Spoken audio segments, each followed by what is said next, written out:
Hey guys, welcome back to the channel. This is a story about what if Godlike Naruto beyond Omega level mutant.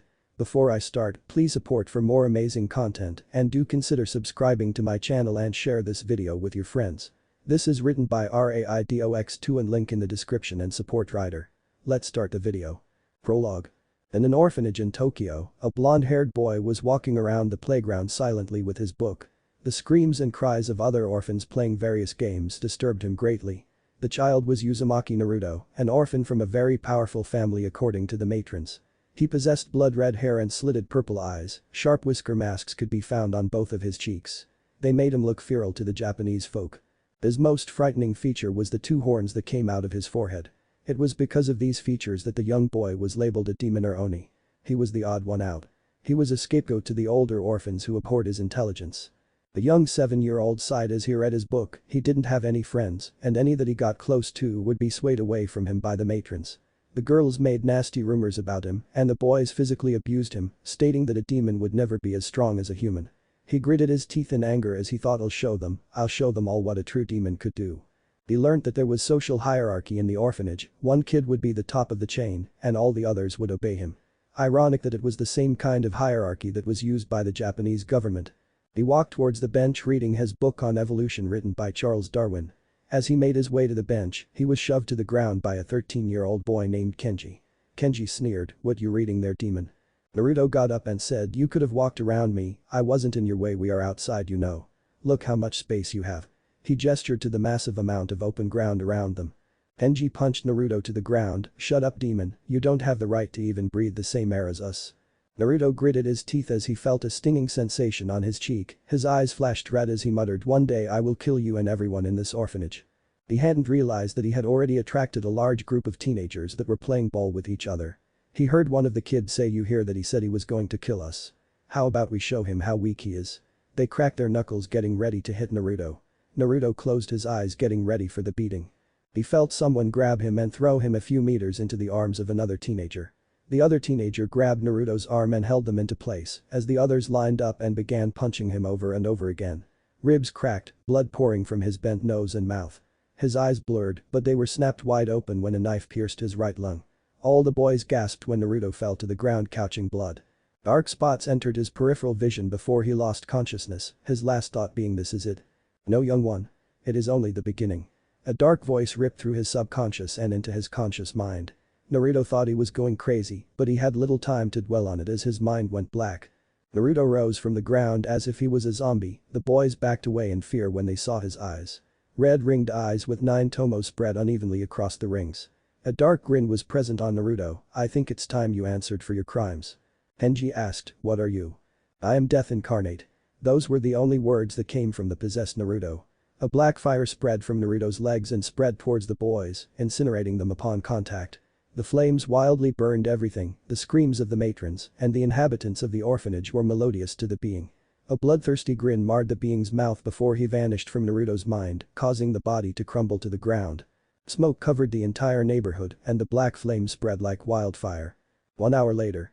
Naruto rose from the ground, his vision impaired by the heavy amount of smoke that permeated the air around. He looked down and saw the knife on the ground, his wound healed like it was nothing. Memories of the event entered his mind and he gasped in shock. "I did this. I killed everyone, but how?" He wasn't allowed to ponder, the screams of the police and the fire brigade made him quickly flee the scene. After emerging from the smoke-filled neighborhood, he gasped once again. Fire raged through streets of Tokyo, he was shocked. He killed innocent people, and yet he didn't feel the smallest bit of guiltiness, he felt an odd sense of liberation. Like he was finally free, it was quite odd. His Shen body made its way towards Tokyo. He knew that from henceforth it would be harder than it had ever been for him. Oh boy, was he right.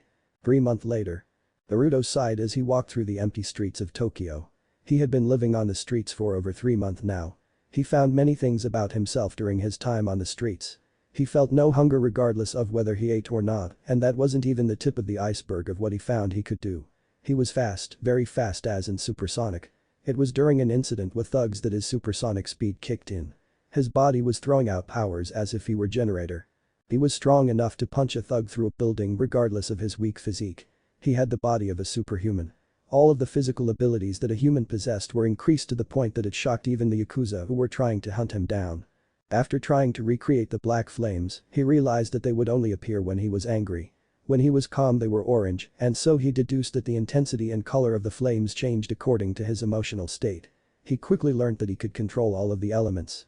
Water, fire, lightning, earth and wind. Each of them appeared during different times. Water came out of his hands when a fire erupted in a hotel. Naruto saved a child and a mother that day. Earth manipulation manifested when he was running from a group of thugs that he had stolen money from, and lightning was attracted to him when a storm rolled over Tokyo. The streets were harsh, he had come across a gang of yakuza who tried to kidnap him, and if it weren't for his powers, he would have surely been kidnapped. Currently, Naruto walked through another alley as he made his way into one of his many sleeping areas. He now stayed in an abandoned warehouse. His eyes narrowed at the open warehouse that he knew he left closed. Naruto silently moved through the warehouse that was literally empty. His acute senses heard the faintest sound of running around. He shouted bravely, "I know you're there. There's no point in hiding, come out." The group of masked ninja jumped into the open area, the lights of the warehouse suddenly flickered on. They had various weapons on them ranging from bows to katanas. The leader, who was wearing some black outfit that differed from the red attire the rest, stepped forward. He clapped. He announced, "It's a surprise that a young boy like you found our abandoned warehouse. Did you also fix the electricity in this place?" Naruto nodded, he took a small step back. "You're the hand, aren't you? I have heard rumors about your organization." The leader said, "I commend you on your ability to fix the entire electrical system in this warehouse, but I am afraid to say that you came here at the wrong time. You must die." With those words the group of ninjas unsheathed their weapons and began to advance on him. Naruto sighed, fine. Let's get this over with." The leader raised an eyebrow at the careless tone, but he got his answer when fire spread from Naruto's body. Naruto's eyes glowed orange as flames began to spread around him in a protective circle. Arrows rained down on him, but they were burned to ashes with the smallest gesture of his hand. The leader said, well. A mutant, I never thought I would see one here in Japan, but if you think you're the only one you're sorely mistaken." A shadow grew around on of the ninja that walked past the leader. Naruto jumped back as a shadow solidified and nearly stabbed him.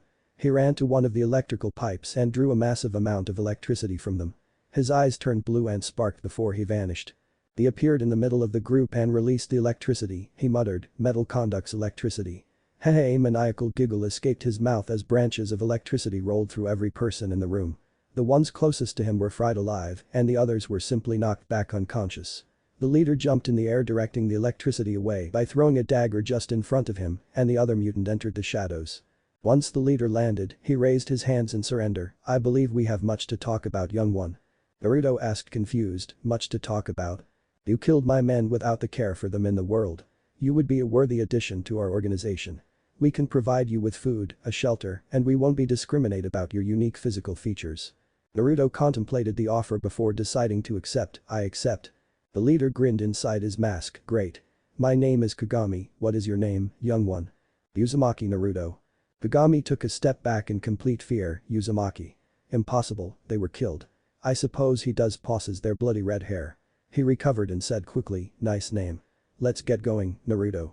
Cage hide the dead bodies and take the injured to the med bay." First lesson of the day, can you go through Tokyo like shadow? He seemingly disappeared, but Naruto kept track of his inhuman speed and the two traveled to the hand headquarters. 1 month later. Two swords clashed with each other, Naruto dodged a strike from behind. The room was filled with 20 hand soldiers. Naruto had to kill them in order to join the organization. He had endured a very hard 1 month filled with training. Naruto spun and cleaved Ninja's head off with his katana. He grabbed the man's curved sword and threw it with immense strength at a ninja. It pierced his chest and erupted through his back before stabbing into the other ninja behind him. Both dropped dead. Naruto's eyes glowed orange, fire spread across the sword. He was forced to dodge an arrow from behind but was then stabbed in the leg by a spear. Naruto threw his sword at the man with the spear, fire erupted from the man's chest and covered him. Naruto snapped his fingers and the fire disappeared. He ripped the sword from his leg and watched it heal, a feral grin appeared on his mouth and he went on a killing spree. Heads rolled, bodies burned and electrocuted. The leaders of the hand were impressed and began to discuss what missions to give to the young assassin. A week later. Naruto and Kagami were on the roof of a building in Tokyo. Kagami said, "Naruto. It's all on you from now on. Your first mission is to kill a woman who is a part of the Yakuza. Her name is on your phone as well as her address. I will leave everything to you know." He looked at Naruto who was dressed in a black outfit simply because he despised red and the higher-ups allowed him to. He ran down the building at Mach 2 and towards his target that lived in a mansion on the outskirts of Tokyo. He reached a massive mansion. He jumped over the gate and ran to the back gate. Picking the lock, he slowly opened the door. His acute senses assaulted with the smell of alcohol and the screams of a man. Naruto stalked his way to where the screams were coming from. He saw they were in the living room. The woman was into some sort of bondage. The man was dressed in latex and was at the woman's foot who was whipping him. Naruto narrowed his eyes.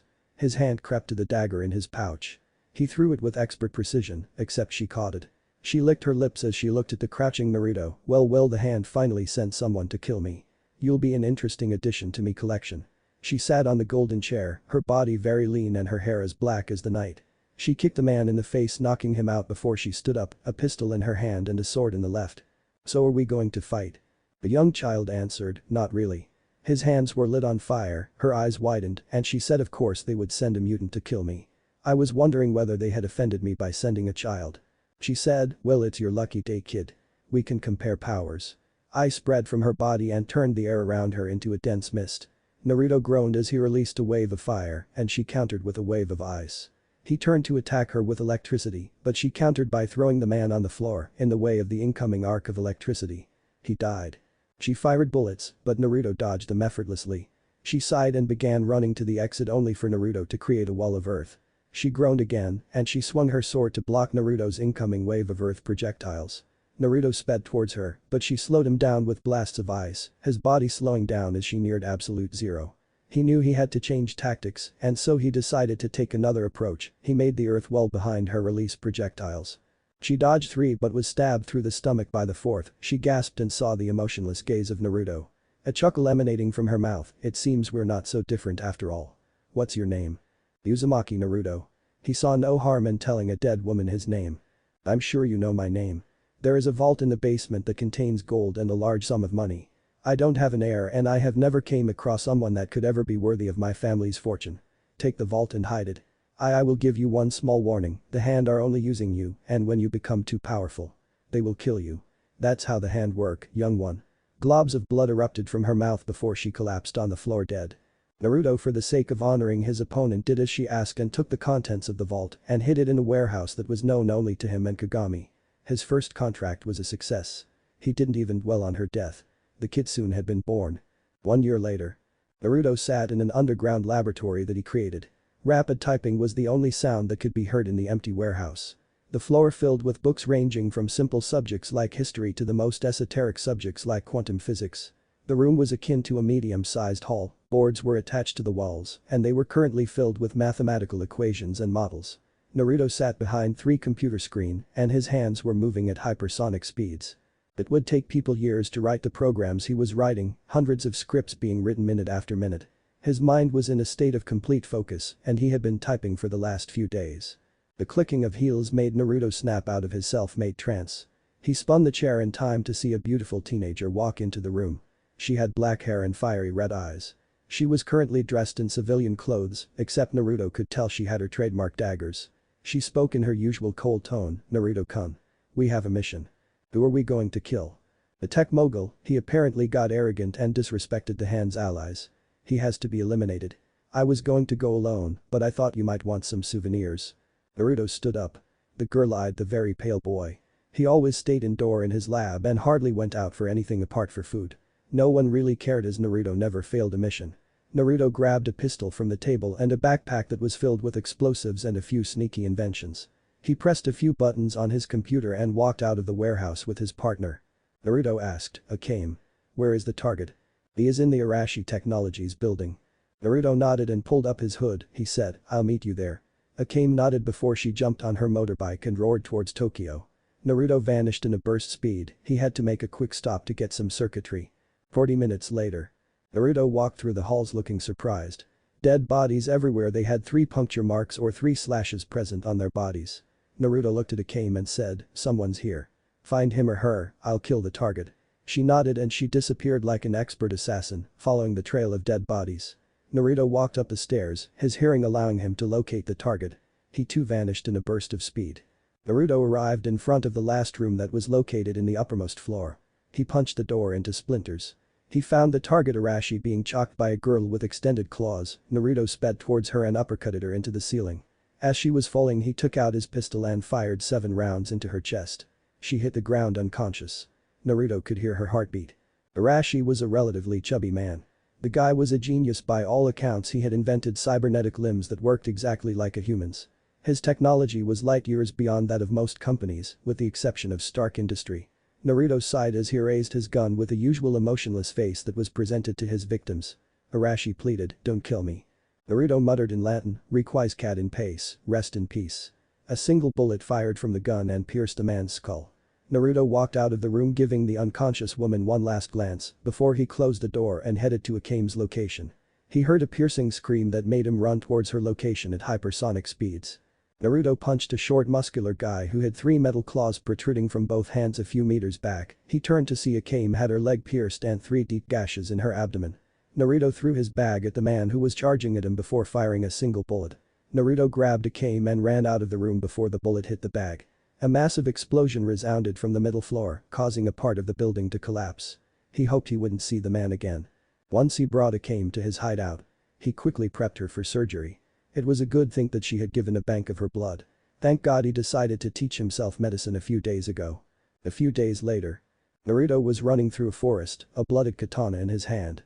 He was being chased by someone group that called themselves Team X. Apparently, word of his assassinations had reached America and Canada, and this team was here to kill him.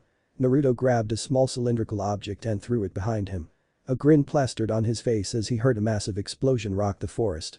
He had killed 2 members of Team X. Naruto sped through Tokyo towards Kagami's penthouse. He required some assistance. He skidded into Kagami's room and saw a sight to behold. His master was fighting a woman, both actually trying to kill each other. The woman was a brunette with tanned skin. She was wearing a red latex suit with a red mask that covered her lower arm, 2 sais in her fingers. His speed created a burst of air that caused the both of them to turn around. Naruto asked, "Want a hand?" Kagami shrugged. The woman watched curiously as Naruto's hands lit a flame and he was about to direct a powerful stream of fire when she raised her arms and said, "Okay. You win, Kagami-kun. You don't need to have your protege burn me. You must Kitsune Oni." She stared at the horn-masked boy in front of her. Naruto said, "Leave. I have to talk with my master about private affairs." Kagami calmly replied, "She stays, Kitsune. She's an ally. There's a group of mutants hunting me. They have a few semi-immortal beings in their team. They won't die even if I blow them up. They are known as Team X, and I need you to tell the higher-ups that they will eventually come for the hand headquarters." The woman spoke in a foreign accent, "Team X. They are known to be working for the American and Canadian government. What are they doing here?" Kagami shrugged but turned to Naruto. He said seriously, "I want you to deal with them." Naruto nodded but was stopped from leaving when Kagami spoke, "She's going with you. Electra, do you have a problem with this?" Naruto sighed, "She doesn't even have super speed." Kagami rebutted, "Neither does Akame-chan, and you two work very well together." "Come on lady, let's go," Naruto said. He grabbed her before she could even react and sped the both of them away towards his hideout.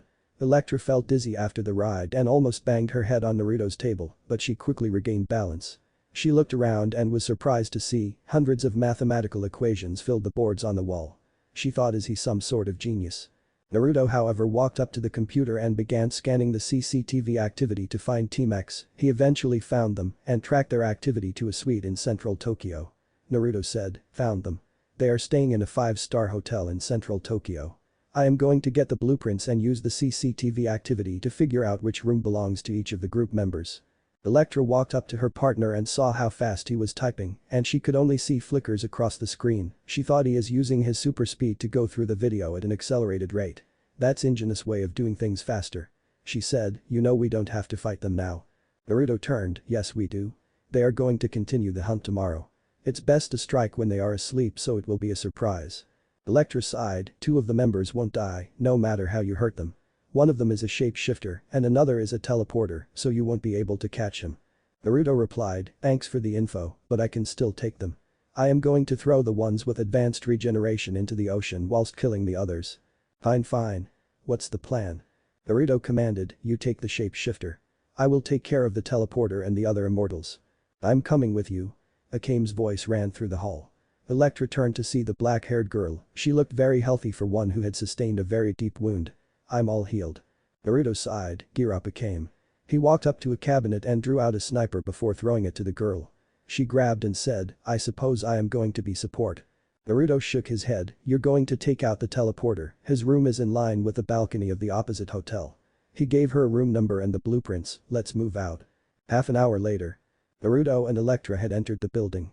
Akame on the balcony was trying to see her target but had yet to see a glimpse of him. She moved her scope to the next room where she discovered a problem. The shapeshifter was kissing another one of the members. He was known to the world as none other than Sabretooth. Eyes, it seems the shapeshifter is about to have sex with Sabretooth. Naruto's voice went through the wire, "Focus on your target, we'll deal with them. Do it silently. The rooms are next to each other." "Oh, I will, alright." Electra's voice drawled through the earpiece, making Akame sigh. She saw her target walk towards the window and she took the shot. The silencer made it impossible to hear the noise and the bullet pierced the man's heart with expert precision. "Target is down." "Well down, Akame-chan. If you want, go find the other mutant. I am sure you want to repay him for the wounds he gave you." A bloodthirsty grin marred her face and she looked at the sword on her belt. "Of course. I didn't bring my cursed blade for no reason, you know. I'll come as soon as possible, but I want to first kill these two, so you're going to be on your own for a while. Run if you begin to lose." "Roger that." Akame disappeared like any other shadow in the night. Inside Mystique's room. The couple were kissing when Sabretooth heard a piercing noise from the room next door. His impeccable hearing allowed him to hear his comrade go down and he automatically jumped from Mystique and walked towards the door. Mystique was worried and was right to be so the second that her lover opened the door. He was punched out of the window and straight through the other building. Her worst fear was confirmed when the black attire of the kitsune. The robe with the black armor underneath and the metallic mask with horns, it was definitely the clothing of the infamous Oni group of the Hand. A group of clustered individuals that the leaders of the Hand proclaimed were their best warriors. Every mercenary in the world knew of the group that basically never worked together, but when they did it was as if hell itself manifested around them. Kitsune's voice rang through the room, "Knock, knock." Electricity crackled through the room as he fired a jet of electricity towards her, except she disappeared before it could hit. Was it teleportation? He had no idea, but he knew that he had miscounted the amount of people in Team X right then. Kitsune groaned but decided to go find Akame, leaving Electra there alone. Speeding to Akame's location, he could hear the clanging of steel. He came in time to see that Wolverine also disappear, but this time the mysterious teleporter left something behind. A bomb, and it exploded straight away. Naruto wasn't fast enough to escape the blast radius with Akame, and so he grabbed her and held her underneath him, as if to shield any impact from her, but he noticed that her sides were wet. Looking at his hands he saw blood. It seemed that she had been stabbed in her kidneys and liver. Naruto looked at the girl beneath him and saw her smile as if she knew what he was going to say. The blast had stopped him from hearing what she said, but her lip movements were etched into his mind. "I'm sorry." Those were the words that came from his partner's lips, and Akame's eyes closed before the soot and debris covered his vision. A few years later. A hooded figure jumped from rooftop to rooftop as he made his way to the Japanese Hand headquarters in Tokyo. The figure in question wore black samurai armor. A metallic mask covered his face. The mask was made of pure adamantium and was mixture of an Oni and Kitsune mask. He had 2 katana on his waist and a belt filled with kunes. Once he reached the headquarters, the guards bowed to him and he saw that his sensei Kagami was standing next to the leader of the Japanese branch, Mitsuo Tsuruyabe. Naruto bowed his head at his master before going on his knees for the faction leader. Mitsuo spoke with his very deep voice. "Rise, Naruto, for 4 years you have served the Hand well and even became our best assassin at just the age of 14. Perhaps your power gave you an unfair advantage, but I have never seen anyone with such commitment to their training like you. Today you will reach the same grade as your master Kagami, but to pass you must fight him to the death." The leader smirked at Naruto's shocked look. "Choose Uzumaki, Kagami's life or yours." The reason he was doing this was simple. In legend it was stated that Uzumakis unlocked their full power when someone close to them died, and he was dying to see how powerful Naruto could get. Naruto's eyes started to water as he looked at the man he had seen as his father. He heard, "Kid, I am so sorry, but I wish to remain alive, so you must die." Kagami knew that he would die already. Naruto was on a class of his own, and even if the kid was only 14 years old, he had mastered over 24 martial arts styles. He unsheathed his blade as a single tear dropped from his eyes and charged at Naruto using super speed, which shocked his protege. Mitsuo said, "Kagami's body has been enhanced by magic to fight on par with you, so it would be fair." Naruto dodged the downward slash and unsheathed his blade, reacting to the next strike. A flurry of attacks followed as Naruto was kept on the defensive.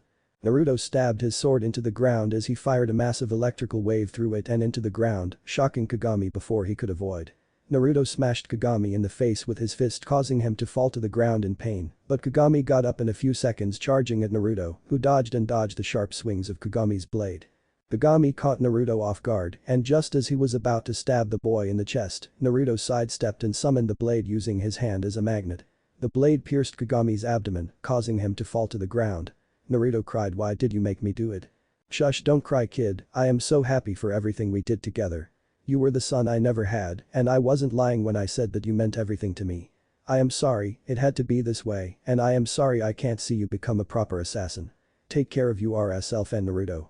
The life died from Kagami's eyes as he finally let death consume him. He died a happy man, proud that he at least accomplished something other than killing for money.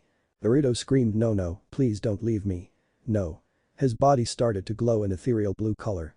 A power so powerful started irradiating from him that everyone fell to the ground from the immense pressure that Naruto was releasing. He growled, "Is this what you wanted, leader?" He raised a hand, causing Mitsuo to go in the air. His powers had increased to the point where he felt as if he was going to explode, and explode he did. A massive energy dome covered the entire area as Naruto's energy body seemingly disappeared. Once the dome was finished and unconscious Naruto fell to the ground, everything had been disintegrated. However, unknown to him, Mitsuo escaped with his most powerful generals before the blast could kill him. Everyone else was dead. Charles Xavier sat in his wheelchair, his mind hooked up to Cerebro as he probed for mutants that could join the Xavier Institute. He had gotten Jean and Scott 2 years ago, and they were progressing very well. However, suddenly a massive psionic spike smashed into his mind. He could feel the anguish, the pain and the sorrow of the person who had sent the wave. The fact remained that this person was extremely strong and perhaps even more powerful than Jean right now in terms of raw power.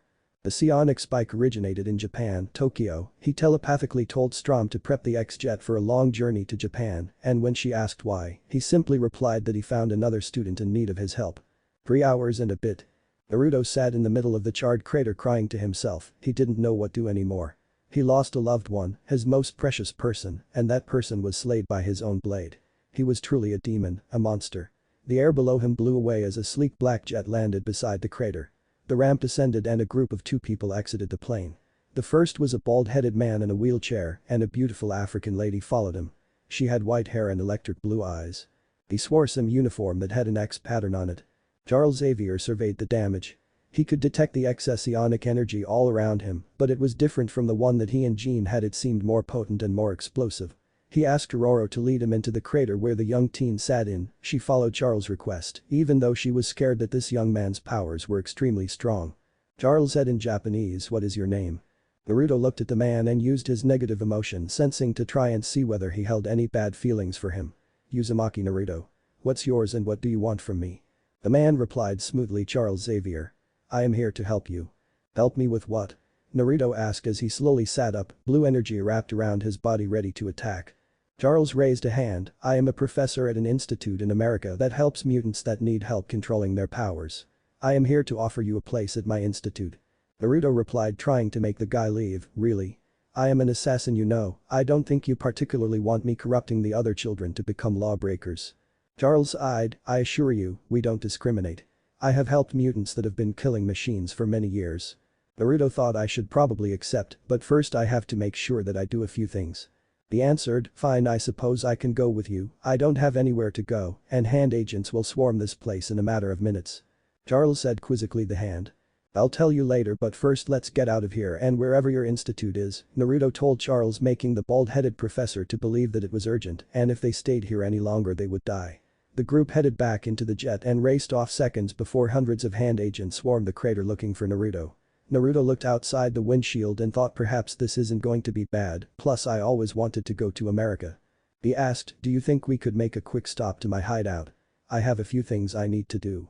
Storm asked, "Where is this hideout of yours?" Naruto walked up to the front seat and said, "Let me drive. I know how to pilot a plane." Storm slid out of the driver's seat and Naruto grabbed the wheel. He flew off towards his hideout with a small smile across his face. Perhaps it was time to begin another chapter in his life, one that didn't involve killing. A new life, and him being Uzumaki Naruto naturally meant that it would be awesome. Unfortunately, the young Uzumaki didn't know that his demons would follow him even to America. He had yet to fight the demons that festered in his dreams, and the very enemies he had made during his time as an assassin were planning his very demise. The young assassin seemed to forget that the past would always come back to haunt you. A person could only run so far before his demons caught up to him. Chapter 2. Introductions. "This is your room, Naruto." The group arrived the next day, early afternoon. The professor spent the entire trip getting familiar with the boy. He had found that Naruto was an emotionally deprived teenager who never really had an attachment bar the man known as Kagami. Naruto had only a few people that he would consider friends, but in his line of work, friends were a hindrance to the mission. Xavier quickly found out that Uzumaki Naruto was a very powerful mutant, more powerful than he could have ever imagined. The boy was not only a very powerful psionic. He also possessed a vast array of powers that he had never seen in a single mutant. Naruto was also capable of blocking his telepathy. It was an interesting discovery, but that meant he couldn't keep tabs on the boy's activities. "Thank you very much," Naruto replied. The professor said, "I am sure you're very tired. I'll let you get some rest before you meet the others." Naruto nodded, he grabbed his 3 suitcases and walked into his room, closing the door. The professor turned to Storm and asked, "What do you think about Naruto?" Storm sighed, "He seems a lot like Logan when he first came to you, but unlike Logan, he isn't suffering from amnesia. I just hope he can move on from his past." Naruto quickly zoned out the rest of the conversation. He didn't need anyone's pity, nor did he care about anyone in this mansion. He just needed to disappear. He opened up his suitcase. He placed the $100,000 on his bed and a few passports. He had only managed to get a few of his weapons. It was lucky that all of his work was saved on his laptop because he had to torch the hideout. The Hand would have eventually found it, and it would be very bad news if they got their hands on his work. He had blueprints for weapons that could. Naruto got out of his armor and took a seat on the bed, his laptop on his lap. He knew he had a lot of work to do, including as much research as possible about New York City. Hours later. The sought knock made Naruto jump out of his concentrated trance. He had conducted hours worth of research about New York and America in general. Naruto said, "The door's open." Storm walked into the room and raised her eyebrow at the state of what had been a clean room. His armor was all over the floor, a pistol was on the floor with what looked a packet of daggers. Her eyebrows twitched. "Naruto, what did the professor tell you about keeping weapons?"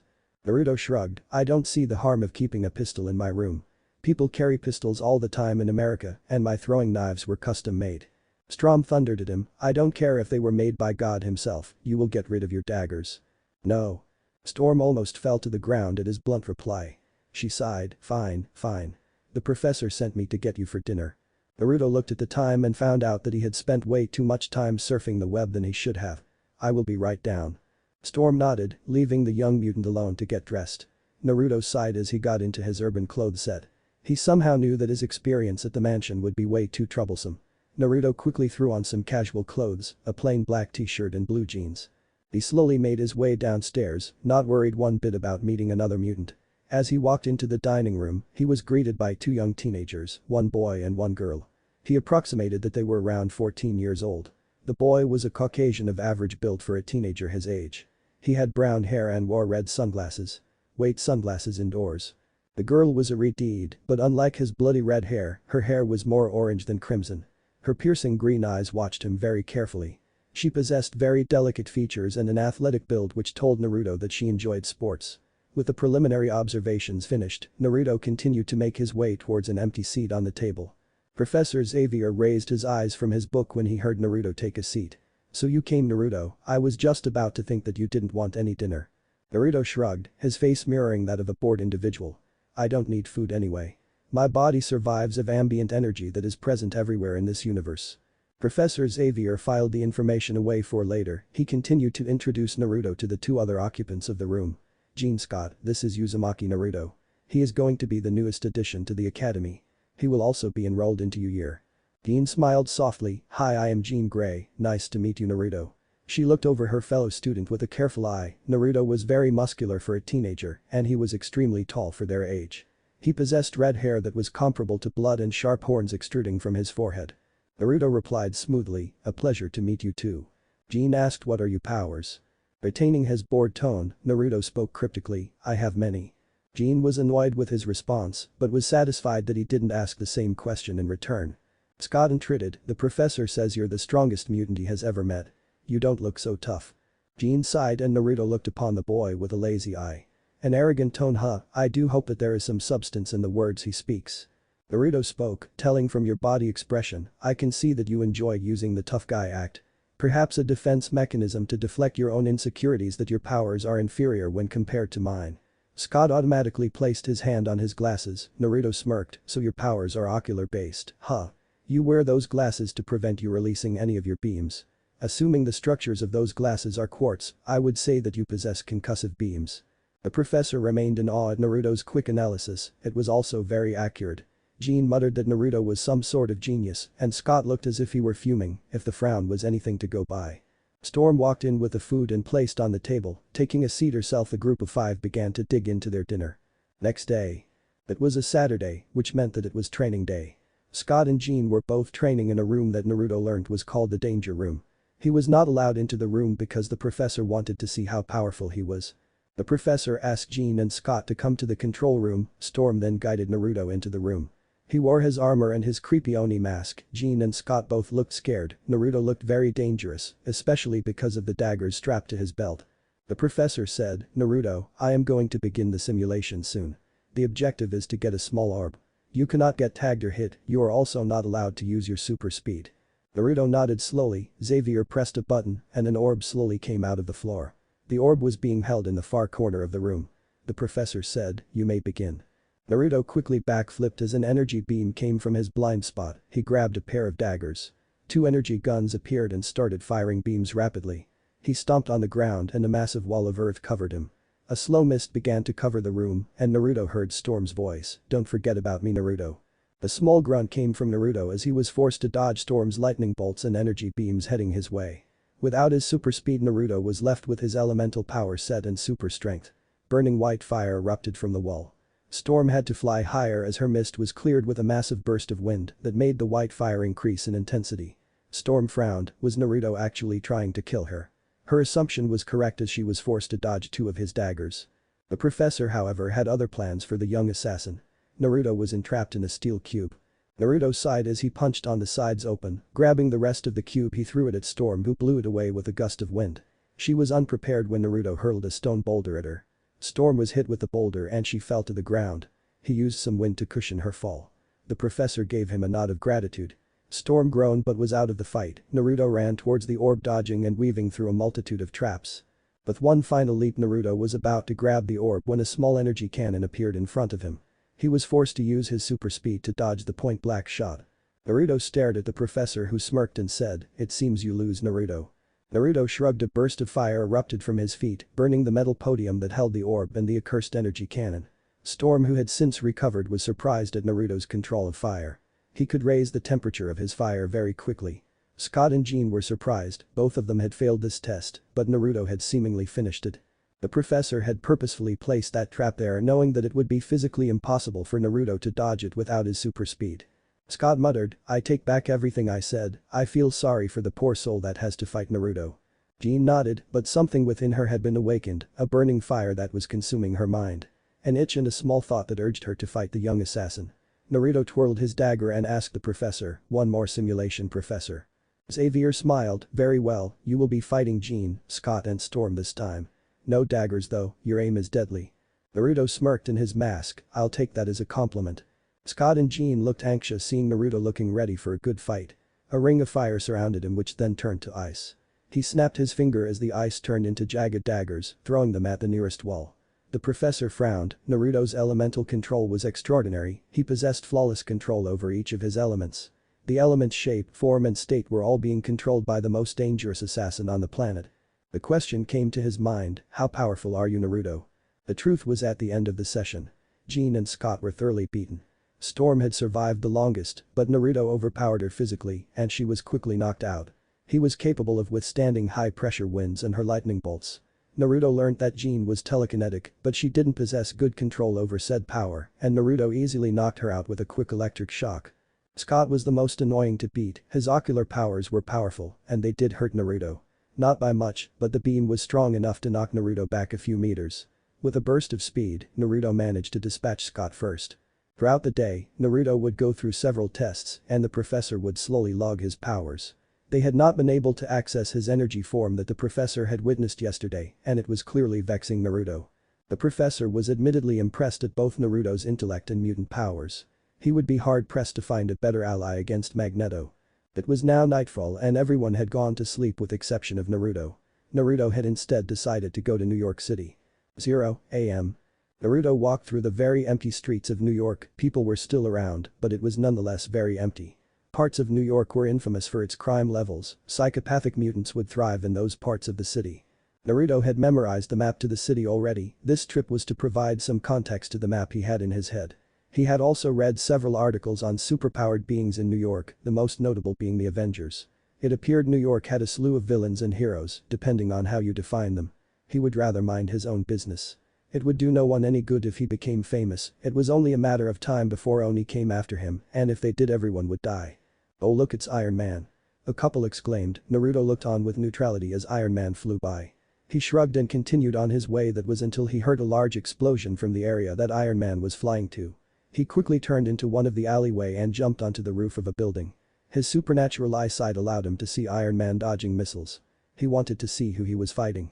Naruto ran with his super speed, leaping from building to building, allowing him to reach the scene of the fight in a minute. What he found was intriguing. Iron Man was fighting some guy in a large red mech-like armor. "Give up, Dynamo, your armor is too old to compete with this particular model." Dynamo spoke with a Russian accent, cocky as ever Stark. Several rockets were launched towards Iron Man, who responded by doing the same. Another explosion rang throughout the dump yard. Naruto stood on the roof. He wondered why Iron Man had not defeated this guy yet. His question was answered when Dynamo managed to dodge Iron Man blast before grabbing his armor and throwing him into a steel beam. Iron Man had better tech, but Dynamo had better durability and strength. He wondered if he should Iron Man, but considering the sirens he could hear, he decided it was time to withdraw. He grabbed a dagger as he saw Dynamo attempt to clobber Iron Man. He noted the battery system was on the back of the armor. It wasn't easy to target, but Naruto shrugged and decided to give it a go. He threw the dagger with incredible strength and speed. The dagger practically ripped through the back of the armor, allowing it to pierce the battery pack. Dynamo grunted and turned around only to see a youngster on the roof. The young man looked like the generic urban kid wearing a hooded jacket and a tracksuit bottom. However, what made him different was the fact that he gone in a blink of an eye. When Dynamo turned around, he was blasted by an Onibium. Dynamo said as he stumbled back, "Seems you have new vigilante in town, Iron Man." Iron Man didn't reply, but Dynamo knew the genius billionaire was just as curious as he was. Xavier Mansion. Naruto walked through the foyer of the Xavier Mansion silently. His hand training had made sure that he could be a ghost when he needed to. "How was your journey, Naruto?" Naruto sighed. He should have figured that the professor would have figured out his plan. It was most fruitful, Professor. He thought back. "Next time you decide to go somewhere, please notify me." "I'll do just that, Professor." Charles thought, "Even though I can't read your mind, don't think I can't sense your psionic signature. I am sure every telepath in America can sense it." Naruto frowned. That was most worrying. If he was a psionic beacon of sorts, that would mean he wouldn't be able to complete any missions without being sensed by Professor Xavier. A smile adorned his thin lips. It seemed he had a new project to complete: how to avoid being detected by a telepath. Perhaps he should open a blog or something. Chapter 3. Touchdown. Touchdown. Touchdown, Blue 22. Blue 22.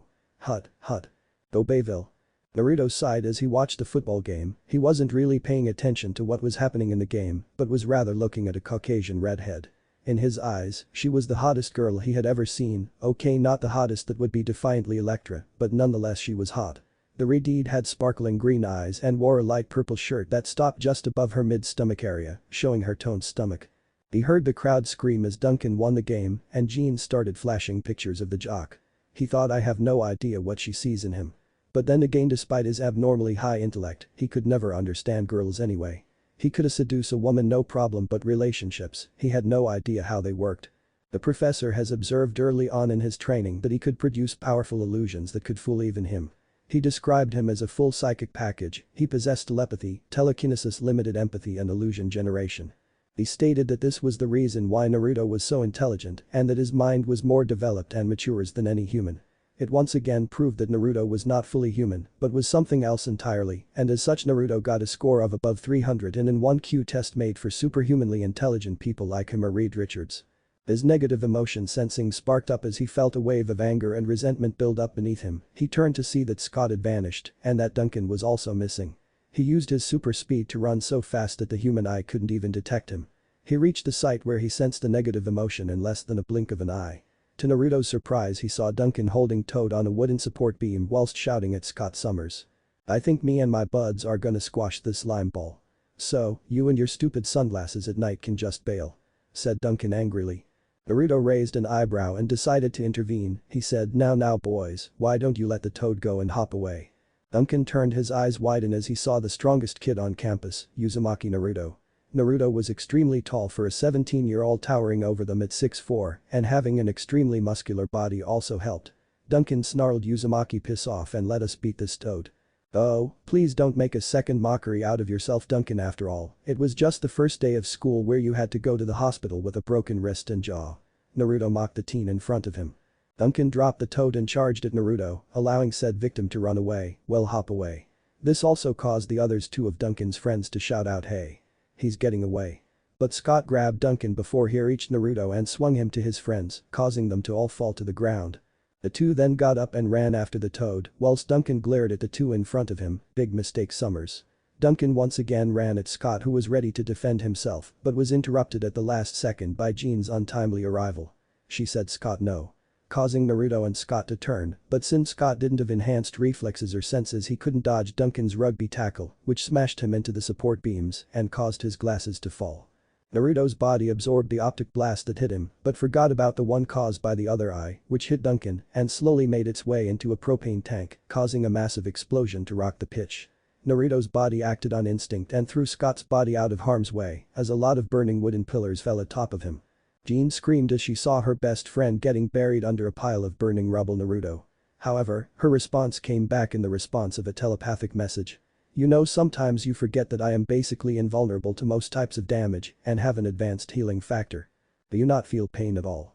And not really remember that my codename is not called Titan for no reason.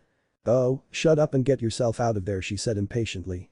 Yes ma'am. A small bright blue energy flash emanated from the area and the rubble was disintegrated and Naruto came out unharmed. Jean blushed as she saw Naruto's masculine upper body. She could see his well-defined 8-pack exposed for everyone to see. Ugh, Naruto, just go back to the mansion, I doubt you want your fangirls chasing you again. Jean said, trying to keep the decency not to be embarrassed.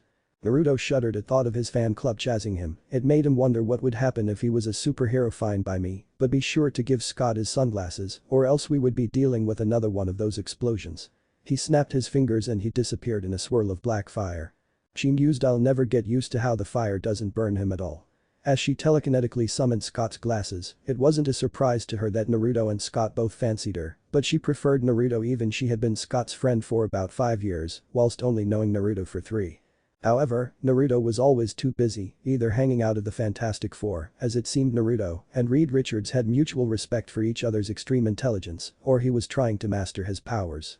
She swore that Naruto spent at least 5 hours per day in the danger room, and then there was the fact that he was a former assassin, which meant that he kept lots of things from them, and the worst part was that he was freaking telepathic resistant as well, being a telepath himself, but he hated using that power, so he rarely tried to master it, other than being able to talk to them.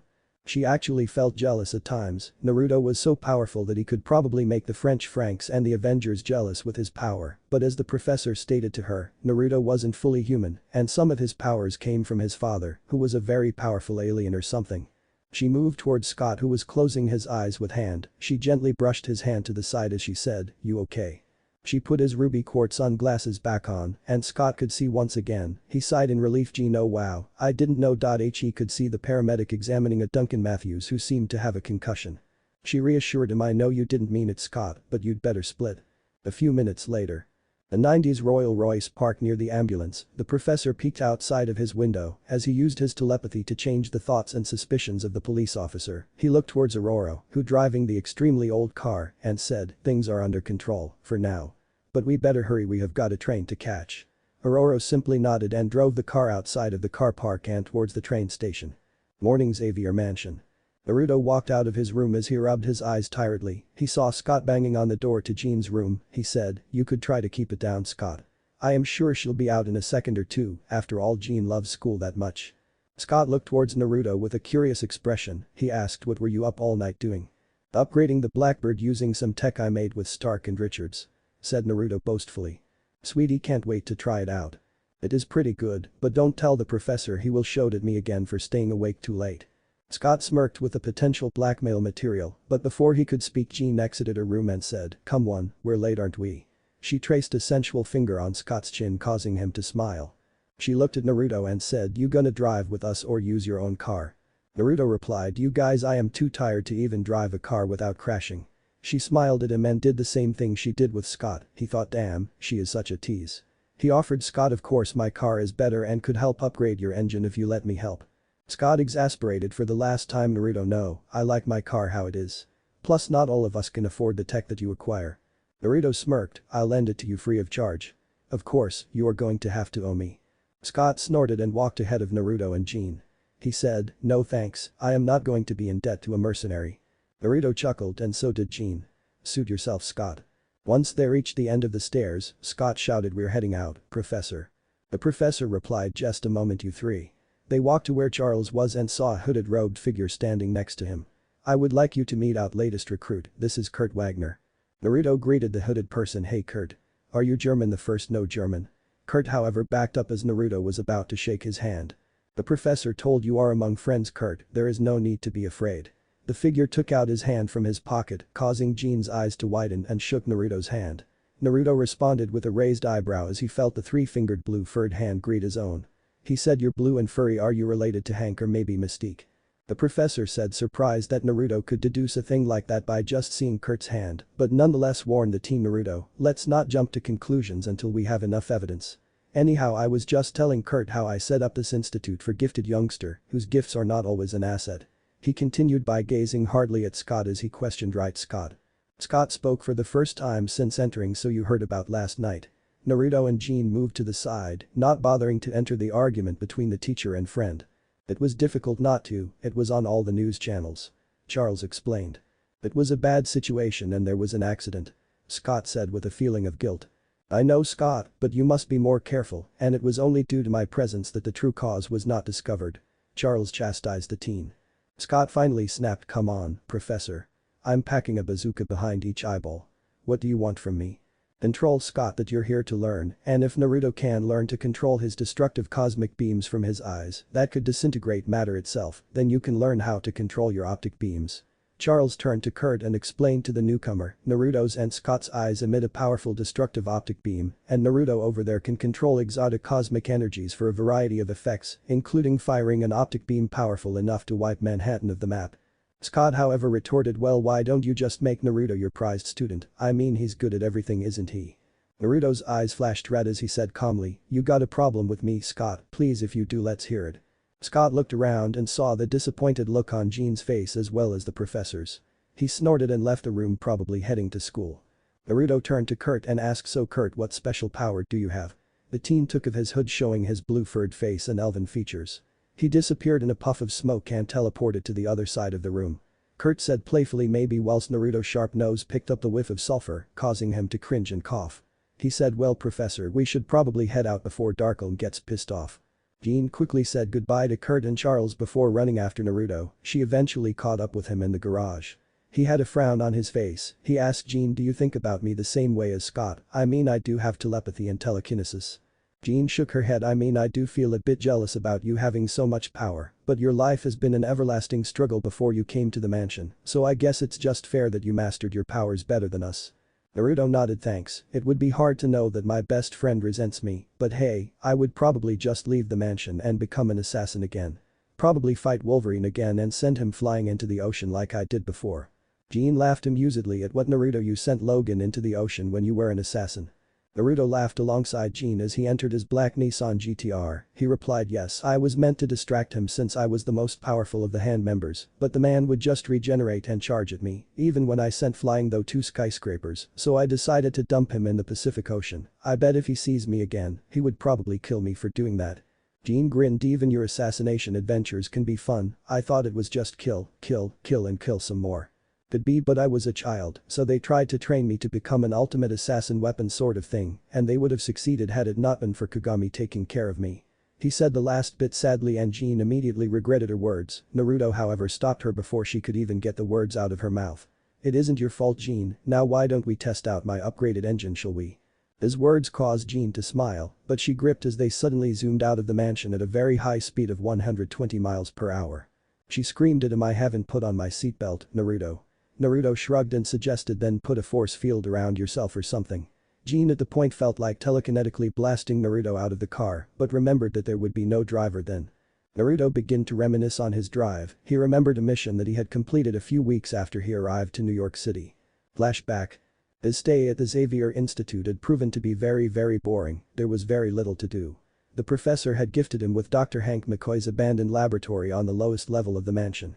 He had found some fascinating research on mutants and genetics, but that was about it. Hank had been working on a cure for his own ailment as he called it. Well, Naruto was sure that he would also work his arse off for a cure if the X gene had decided to alter his phenotype to make him look like a blue furry humanoid feline. Naruto was busy hacking into the deepest recesses of the government. He had found so much information on military projects, blacklists, bounties and so much more. It appeared that United States had a lot of secret organizations as well as public ones that served to protect the American people. NSA, SHIELD, CIA, D, and several very obscure initiatives. A small chat box appeared on his uppermost screen. His setup comprised of 6 screens, 2 layers of 3 large screens, as well as 2 keyboards. "Hello," Naruto wrote. "Hello to you too. What do you want?" "Just wanted to speak to a fellow hacker. I noticed a large amount of information being siphoned through this private server. I can't even track your IP address." "Oh, and what do you want to speak about?" "You managed to gather information from the NSA, CIA and D, but I noticed a significant lack of data from SHIELD. I can help you breach their systems if you do a favor for me." Naruto raised an eyebrow. He couldn't exactly access the SHIELD servers because of Tony Stark's powerful security system and the fact that they encrypted their data with some algorithm that he had yet been able to solve. He was almost there, but he had sneaking suspicion that SHIELD had more safeguards than just the 2. "I am listening." "There is a man, he goes by the name Greer. He is a Russian FSB agent who has ties SHIELD's most infamous agent. Black Widow, also known as Agent Romanov. Widow has been sent to eliminate him and steal an important skeleton key that can provide you with a backdoor into SHIELD systems. To sweeten the deal, I have intel that he is meant to be meeting Bratva members in New York tomorrow night and I assume whatever they are dealing that there will be a lot of cash." Naruto was getting very suspicious. His system was working on finding a location on the mysterious hacker, but he had thus far been impossible to find. He only knew of one person capable of out-hacking him, it was Reed Richards, but this was new. "What should I call you?" "Call me M, and for the sake of brevity, I will call you V." "How do you even know whether I am capable of completing any form assassination or espionage?" "Well, this private server was connected to a previous hit for hire, Kitsune. I assumed you were said person." Shit. He forgot to change it. For all he knew, Oni could be hot on his heels now. "I know about your reputation, an FSB agent isn't going to trouble you. I do warn you though, I hear he may have gotten some form enhancement. Anyway, my job is done. See you later V." The chat closed. Naruto appeared to have gotten the attention of a very good hacker. Well, it appeared he had a lot of work to do before tomorrow night. He grabbed the energy drink by his side and gulped it down before crushing it. He accessed the CIA and NSA mainframe before searching for Greer. Hundreds of files appeared and he sighed. It appeared he had to do quite a bit of homework. Lucky for him, speed reading was always effective for this kind of research. 10 minutes later. Naruto smiled. Greer was an ex-KGB assassin and now an active FSB agent. He was very careful. He used improvised bombings, powerful toxins and poisons to do most of his work. Good H2H combat skills and very good marksman. Naruto assumed that the bullets he used were most likely laced with poison. He then began hacking into the FSB systems and found out that Greer had gone rogue a few months ago when a mission in Venice went awry. The mission was high priority and apparently, Greer messed up and the Russians decided to burn him. Naruto knew that the likelihood of Greer joining the Bratva was low, so he deduced that Greer was using some sort of cover to get access to a lot of cash and use it to go under. He spent the next few hours planting a virus in the system of the JFK airport using one of the CIA's backdoors. He configured the virus to stay dormant but passively scanned the faces of everyone that had gone through customs. Hours passed and Naruto had moved on to another project of his. He had been for the past few months building an AI. The code was taking a long time even for his super speed. He wanted the AI to build itself, so it took even longer to provide the AI with learning capabilities. Soon it would be ready and he couldn't wait. He heard a beep from a speaker. It appeared Greer had arrived. Customs didn't know a thing and the FBI hadn't flagged his name yet. Naruto walked to his nearly done AI and said track Greer. Naruto provided it with a face. Accessing live surveillance. Target found. Current location, JFK. Naruto watched as the AI followed Greer out of the airport and by capturing the number plate of the vehicle he had hitched a ride on. It appeared Greer still had a lot of money, he was staying at the plaza. Kind of weird for an undercover spy. Naruto knew that staying in luxurious hotels was a bad idea for any assassin. It was better to stay at a less inconspicuous location, preferably in a rundown area where the police are likely to believe everyone is a suspect. Also, the CCTV activity in these areas were very small, they were frequently vandalized and damaged. There were quite a few in New York. Naruto instructed the AI to keep an eye on Greer before he went off to complete some engineering project and get ready for tomorrow night. Next day. 2300 hours, p.m. Naruto stood at a ledge of a building as he watched Greer and the Bratva begin their negotiations. He had bugged the area before both groups had arrived. "Mr. Greer, do you have the skeleton key?" Naruto watched from the corner of his eye as a Redeed began to creep into the building. She had entered through the roof. Well, it appeared he would have to take her out first. Naruto sped to the roof and quickly followed the woman. It appeared she too was listening on into the conversation. "Yes. I am told that you are willing to pay a large amount for it. 100 million. Make it 500 million and we have a deal. No more than 250, I am afraid. We don't have that amount of money in cash." Black Widow was not having a good day. Greer had been a very old acquaintance of hers, someone that had always been reckless but nonetheless proud to be Russian. A true patriot. That was why he was trying to sell the key to Russians. He could have gotten billions from several cooperations such as Roxxon, but he decided to settle on selling it to Russian people. "We have 150 million on hand now. Take it or leave with your key." "I'll take it." Greer's gruff voice could be heard. "Very good." A smooth silky voice could be heard. It was obviously feminine. Naruto knew that voice, Madam Hydra. Fucking Hydra was here. With incredible speed, he rushed past Romanov, who only felt the slightest breeze. She narrowed her eyes and began sprinting towards the stairs. "Give me the skeleton key, me Greer, and we will happily provide you with the money." "Money first." Naruto watched as Madam Hydra moved bag after bag to the man who was about to toss her the skeleton key. 1 second it was in his hands and the next it was gone. "Sorry to ruin your party."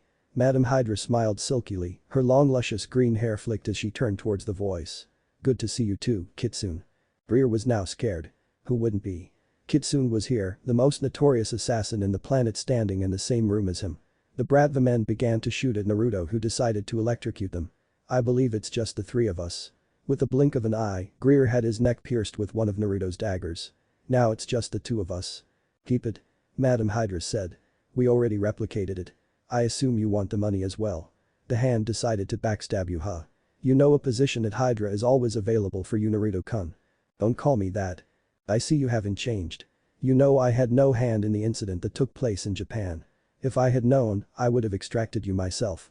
Naruto let out a bitter chuckle. "What, so you could backstab me as well?" The green-haired woman let out what seemed to be a hearty chuckle. "And risk you take down Hydra, Naruto. You are an asset and I am afraid once S.H.I.E.L.D. knows you are in New York, it will only be a matter of time other agencies come after you." Naruto smirked. "Very few people have seen my face or know my real name. Besides, I am a ghost." She let out another chuckle. "That you are. Now you should probably disappear. Black Widow will be here any moment." "Right." In a breeze of wind, he was gone. The money, the skeleton key and any trace of him had disappeared into the wind. Black Widow ran into the lobby and found dead men everywhere and Madam Hydra standing in the middle of them. She raised her gauntlet at the woman, who merely smirked. "Too late, Widow." The next second, a hail of bullets ripped towards the infamous spy. She dodged to take cover and watched as the head of Hydra strolled casually out of the door. "This is Widow requesting immediate extraction. Hydra is here." Flashback ended. Naruto. His mind snapped back to reality. Jean had been waving her hand in front of his face. "Damn, you were really out of it, Naruto. I had to initiate the autopilot feature on this god-forsaken car." Naruto let out of a nervous chuckle as he realized that they had arrived at the school. Meanwhile, with Aurora and Charles were showing Kurt his new room, the young son of Mystique was ecstatic and in awe of the place. He asked Charles, "This bedroom is mine." Charles chuckled as Kurt asked the frequent question that all his teenage students asked. "Yes, Kurt, and that's why your parents sent you to us, because they knew you would be happy." Kurt sighed as he looked at himself in the mirror. "How can I? When I look like this?" Charles chose it was this time to show an invention that Naruto and he created. "Put this on." Kurt put the watch on, and his blue-furred skin flickered as he gained the appearance of a normal human. He still, however, had his bluish-black hair and a red-sleeved shirt under a brown jacket, as well a pair of cargo pants. "This is incredible, I'm normal." He looked at the mirror, checking his new self out. Aurora reminded the ecstatic teenager, "Of course you're normal, Kurt, but not because of that watch." Charles agreed and added, "This is but a disguise, Kurt, you're normal, and you should be proud of it." Kurt pressed a button on his watch and returned to normal. "I understand, Professor." As he hit the button again, "But nonetheless you rock." Charles chuckled and said, "You should thank Naruto since he basically made that thing, even if it wasn't for you." Remembering that once upon a time Naruto used that watch to hide his horns, but when he discovered his full psionic capabilities, he threw it away. Charles and Aurora then left the room, leaving a stunned Kurt with a box on his bed. Kurt rapidly opened the box and found a blue-red suit with a yellow belt that had a buckle with an X atop of a red background.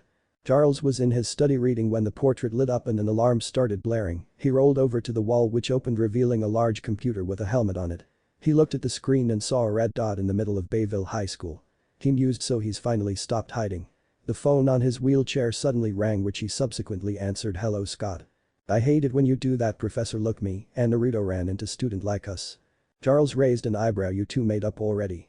"Not really, I was tagged by the mutant who took my sunglasses and Naruto nearly vaporized him," Scott replied. Charles put on the helmet and said his name is Todd Talansky.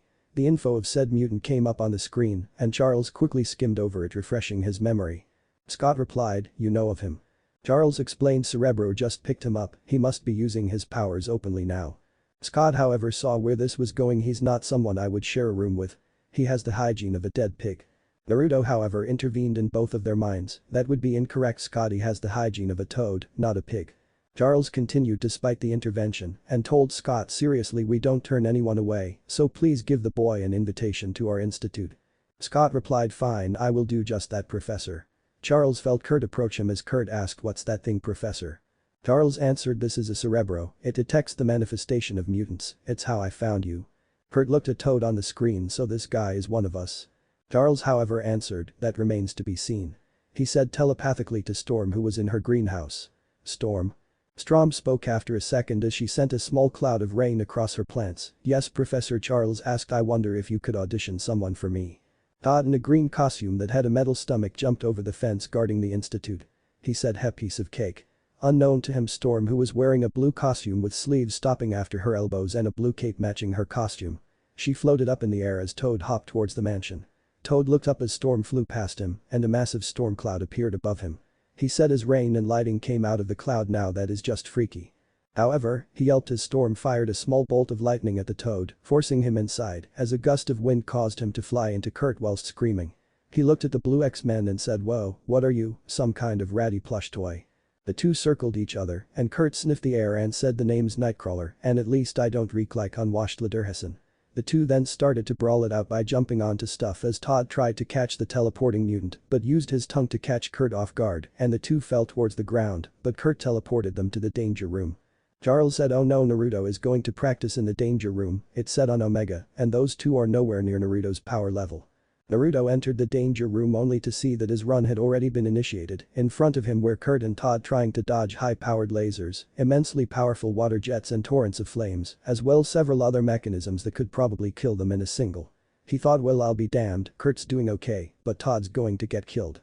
Naruto was wearing a black-plated samurai armor with a yellow X imprinted on it. He had the same belt as Kurt on his waist, but had several compartments on said belt. He wore a pair of purple combat pants.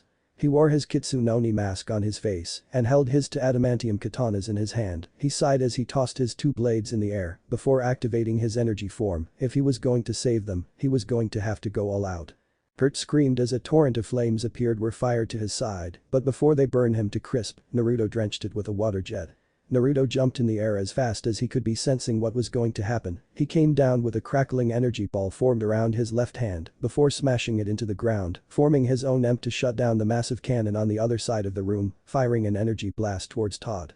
He sighed in relief as Jean and Scott blasted their way into the danger room and helped the two mutants from trouble as Naruto dealt with the big guns. Naruto jumped as massive fist crashed down onto the ground, forcing a massive crater. The room then decided to send a powerful toxic gas that could induce hallucination on the group of mutants, but Naruto quickly sent a gust of wind dispersing the toxic cloud. However, this was a distraction as a massive energy beam came from all four corners of the room and they all hit at once. He screamed in pain as he felt his energy form fighting back but failing miserably. He roared as he sent a telekinetic wave that made everything get blasted away, including the four other occupants. Jean looked up and saw Naruto absorbing as much as he could of the energy, but it was also hurting him. She was about to scream when the room suddenly shut down. She turned to see Charles in the control deck that watched over the room. Naruto fell to the ground. His energy form disappeared as he returned to his normal appearance. Jean ran over and hugged Naruto. "You had me worried there, Naruto." Naruto chuckled. It seemed the danger room went all out on me. I never knew energy blasts could hurt me in my energy form." Naruto heard Charles instruct Scott to go after Toad to see if he was okay, whilst keeping an intense eye at Naruto, who simply nodded his head, stating that he was okay. Naruto sniffed the air and said, "Sorry guys, I got an old reunion to deal with." Odin smashed through the window to run away, but was met by a man with black hair and brown eyes. The man wore a pair of jeans and had a cowboy hat, as well as a brown coat that went over a black shirt. Logan. 3 metal claws popped out of each Logan's clenched fist as he said, "Going somewhere, bub." Charles quickly told Logan from the window on the second floor, "No, Logan. Let him go." Logan retracted his claws and let Todd go. He then felt a massive punch smash into his face as a speeding Naruto sent a dozen meters back. Naruto grinned, well, look who we have here."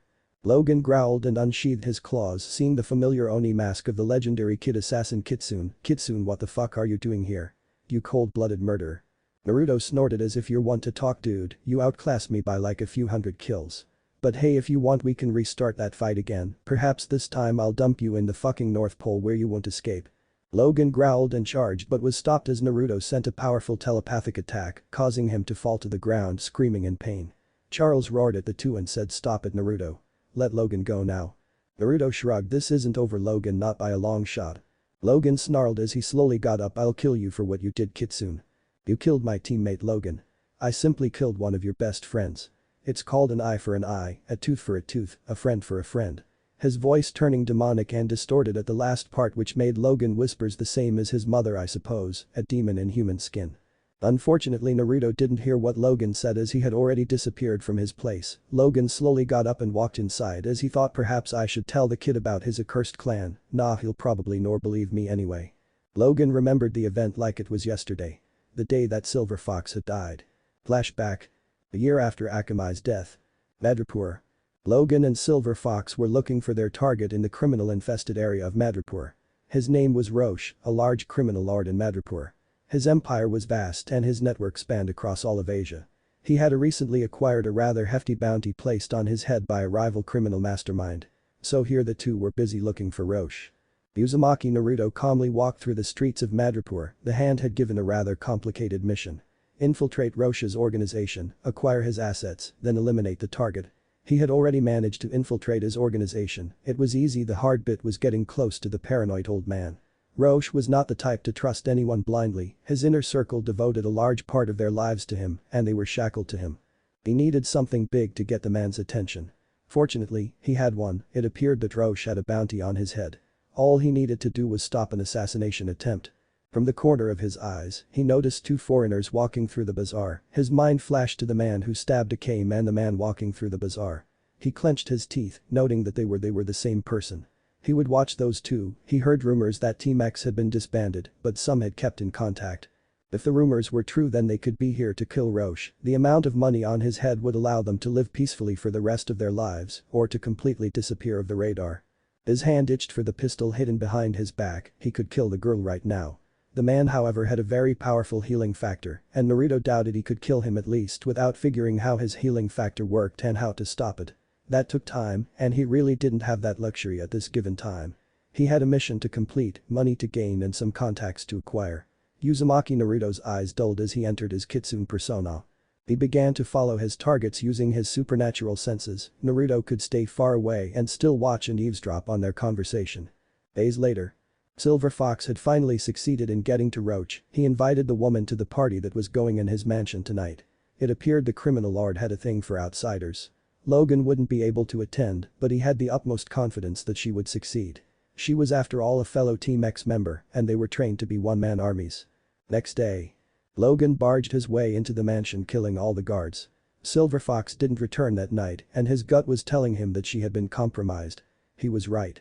Roche was on a chair in the basement, dead. He had the signs for a man being tortured for intel. He made his way to the back of the large basement and found Silver Fox on the ground. Her kidneys and liver had been ripped out. She had died of blood loss.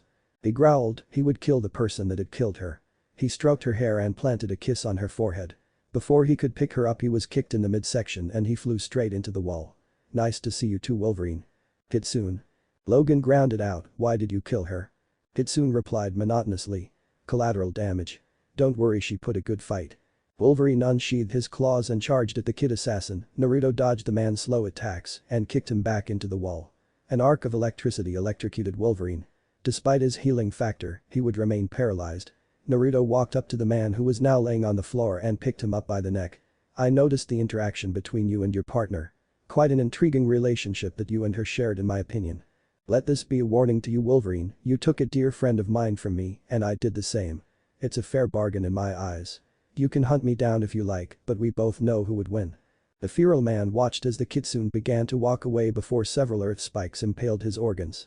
His vision blurred and he fell unconscious. Logan sighed. He hoped for Charles's sake that the kid had changed. If he hadn't, then he would probably kill them all after he was done with them. He knew after that day that Uzumaki Naruto was someone not to be trifled with, and the warning had been clear: "Stay away from me, and I will not inflict any more pain upon you." What he didn't know was that Silver Fox had given up her life to save Naruto from Wolverine because she was dying. She knew she had been compromised and could have ran, but she stayed and fought the most powerful assassin in the world, knowing full well what would come from the encounter. Bayville High School. Raven Darkle was angry as she shouted at Todd, who was sitting on a chair in front of her. "I can't believe this." She wore a gray business suit and glasses with brown wrapped in a bun. She continued, "And I bet Xavier wiped your mind." Todd merely nodded at her question. She screamed, "Get out." Todd scrambled out the room, causing Raven to yell out in frustration as her body changed to another woman. One that was much more different than the previous one. She had bright blue skin and beautiful red hair that reached her shoulders. She had pale yellow eyes with no pupils and a triangle-shaped hem on her forehead. She wore a white dress with skulls that made up her belt, as well thigh-high white boots and white gloves that didn't cover her fingers but reached her upper arm. The room suddenly shook as she heard a male voice that caused her eyes to widen. The voice said, "Don't be so hard on the boy, Mystique. After all, we can't afford to thin our ranks, can we?" Mystique shook her head in fear as metal objects rose in front of her and replied quickly, "No sir, it won't happen again." The voice replied, "Make sure that it doesn't." And all the objects fell and the room changed back to how it was before. Mystique, however, growled, "One day I'll have your head on my foot, Magneto. I will not be made a slave to your whims." She set about formulating a plan that will get rid of her pathetic servitude. With Magneto add, she knew just the person who could help her. She brought the surveillance tape from the school's CCTV cameras and an image of Uzumaki Naruto appeared. She smiled wickedly and thought, "Hello Kitsune. What if Godlike Naruto beyond Omega level mutant?" End here, and thanks for watching my video till the end.